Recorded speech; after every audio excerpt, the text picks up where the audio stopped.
ಲೋಕಸಭಾ ಸದಸ್ಯ ಕರಡಿ ಸಂಗಣ್ಣ ಅವರು ಇಂದು ಬೆಂಗಳೂರಿನ ಕೆಪಿಸಿಸಿ ಕಚೇರಿಯಲ್ಲಿ ಮುಖ್ಯಮಂತ್ರಿ ಸಿದ್ದರಾಮಯ್ಯ ಹಾಗೂ ಉಪಮುಖ್ಯಮಂತ್ರಿ ಡಿಕೆ ಶಿವಕುಮಾರ್ ಸಮ್ಮುಖದಲ್ಲಿ ಬಿಜೆಪಿ ತೊರೆದು ಅಧಿಕೃತವಾಗಿ ಕಾಂಗ್ರೆಸ್ ಸೇರ್ಪಡೆಗೊಂಡರು.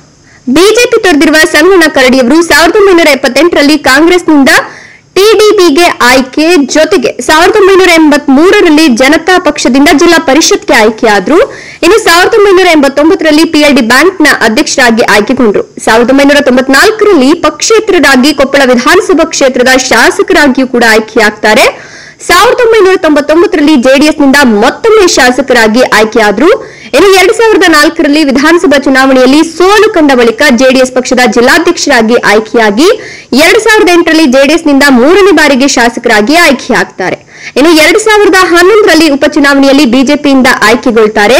2013ರಲ್ಲೂ ಬಿಜೆಪಿಯಿಂದಲೇ ಸ್ಪರ್ಧಿಸಿ ಸೋಲನ್ನು ಅನುಭವಿಸುತ್ತಾರೆ.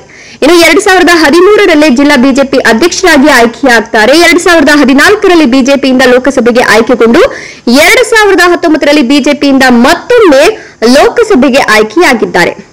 ಇನ್ನು ಈ ಸಂದರ್ಭದಲ್ಲಿ ಜಿಲ್ಲಾ ಉಸ್ತುವಾರಿ ಸಚಿವ ಶಿವರಾಜ್ ತಂಗಡಗಿ, ಸಚಿವರಾದ ಬಸವರಾಜ ರಾಯರೆಡ್ಡಿ, ಹಿರಿಯ ನಾಯಕ ಲಕ್ಷ್ಮಣ ಸವದಿ, ಜಿಲ್ಲಾ ಕಾಂಗ್ರೆಸ್ ಅಧ್ಯಕ್ಷ ಅಮರೇಗೌಡ ಬಯ್ಯಾಪುರ, ಹಂಪನಗೌಡ ಬದಾರ್ಲಿ, ಇಕ್ಬಾಲ್ ಅನ್ಸಾರಿ, ಹಸನಸಾಬ ದೋಟಿಹಾಳ, ಬಸವನಗೌಡರು, ರಾಘವೇಂದ್ರ ಹಿಟ್ನಾಳ ಸೇರಿದಂತೆ ಇತರ ಪ್ರಮುಖ ನಾಯಕರು ಹಾಜರಿದ್ದರು. ರವಿಚಂದ್ರ ಬಿ ಬಡಿಗೇರ, ಎನ್ಕೆಎಸ್ ಟಿವಿ4, ಕೊಪ್ಪಳ.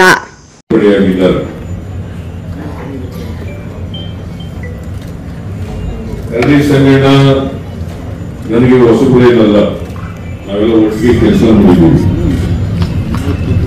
ಜೊತೆಗೆ ಅವರು ಬೇರೆ ಪಕ್ಷದಲ್ಲಿದ್ದರೂ ಕೂಡ ಸ್ನೇಹ ಮತ್ತು ಆತ್ಮೀಯತೆ ಮುಂದುವರಿದಿತ್ತು. ನಾನು ಯಾವಾಗ ಸಿಕ್ಕಿದ್ರು ಕೂಡ ಕರಡಿ ಸಂಗಣ್ಣ ನನಗೆ ಬಹಳ ಗೌರವದಿಂದ ಮಾತಾಡ್ತಾ ಇದ್ರು. ನಾನು ಕೂಡ ಅಷ್ಟೇ ಗೌರವದಿಂದ ಅವ್ರನ್ನ ಮಾತಾಡಿಸ್ತಿದ್ದೆ.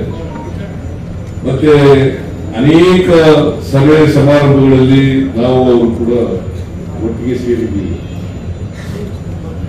ಅಲ್ಲಿ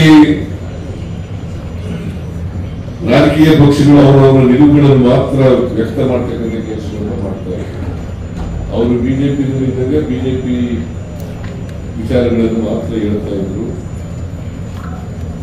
ಆಮೇಲೆ ನಾನು ಮುಖ್ಯಮಂತ್ರಿಯಾಗಿ ಅನೇಕ ಸಾರಿ ಅವ್ರ ಜೊತೆಯಲ್ಲಿ ವೇದಿಕೆ ಹಂಚಿಕೊಂಡಾಗ ಕೂಡ ನಾನು ನಮ್ಮ ಸರ್ಕಾರದ ನಿಲುವುಗಳನ್ನ, ಸಾಧನೆಗಳನ್ನು ಹೇಳಿದಾಗ ಅವರು ಕೂಡ ಯಾವುದು ಸತ್ಯ ಇದೆ ಅದನ್ನ ಒಗ್ಗಟ್ಟತಕ್ಕಂಥ ಬಡತನವನ್ನ ಪ್ರದರ್ಶನ ಮಾಡ್ತಾ ಇದ್ದಾರೆ. ಈಗ ಅವರು ಇಲ್ಲಿವರೆಗೆ MP ಆಗಿದ್ರು, MLA ಆಗಿದ್ರು, ಆಮೇಲೆ ತಾಲೂಕು ಸದಸ್ಯರಾಗಿದ್ದು, ಅಧ್ಯಕ್ಷರಾಗಿದ್ದು, ZP ಮೆಂಬರ್ ಕೂಡ ಆಗಿದ್ರು. ಕೆಲ ಹಂತದಿಂದ ಬಂದಿರ್ತಕ್ಕಂಥವ್ರು. ಮತ್ತೆ ಇಡೀ ಕ್ಷೇತ್ರದಲ್ಲಿ ಒಳ್ಳೆಯ ಹೆಸರನ್ನು ಹೊಂದಿದ್ದಂಥವ್ರು, ಜನಾನುರಾಗಿಯಾಗಿದ್ದವರು, ಜನಪರವಾದಂಥ ಕಾಳಜಿ ಇಟ್ಕೊಂಡಿದ್ದಂಥವರು. ಅವರು ಇವತ್ತು ಐಡೋಂಟ್ ನೋ ಯಾಕೆ ಬಿಜೆಪಿ ಅವರಿಗೆ ಟಿಕೆಟ್ ತಪ್ಪಿಸಿದ್ರು ಅಂತ ನನಗೆ ಇವತ್ತಿನವರೆಗೂ ಅರ್ಥ ಆಗಿಲ್ಲ.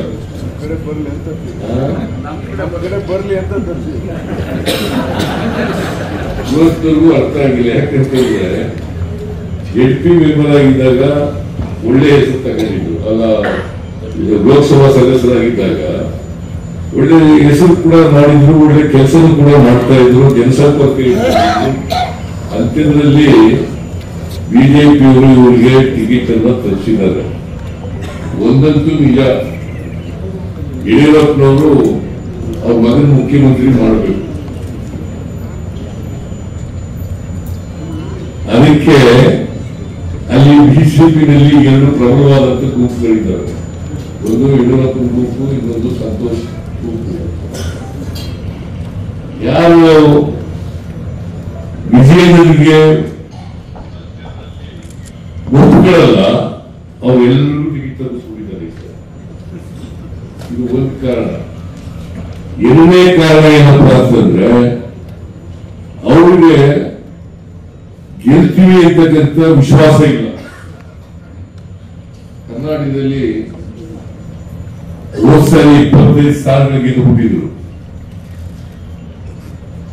ಗೆಲ್ಲಿಕ್ ಸಾಧ್ಯ ಆಗಲ್ಲ ಅಂತೇಳಿ ಈ ಸಾರಿ ಅನಿಸಿರೋದ್ರಿಂದ ಅನೇಕ ಲೋಕಸಭಾ ಸ್ಥಾನಗಳನ್ನ ಬದಲಾಯಿಸಿದ್ದಾರೆ.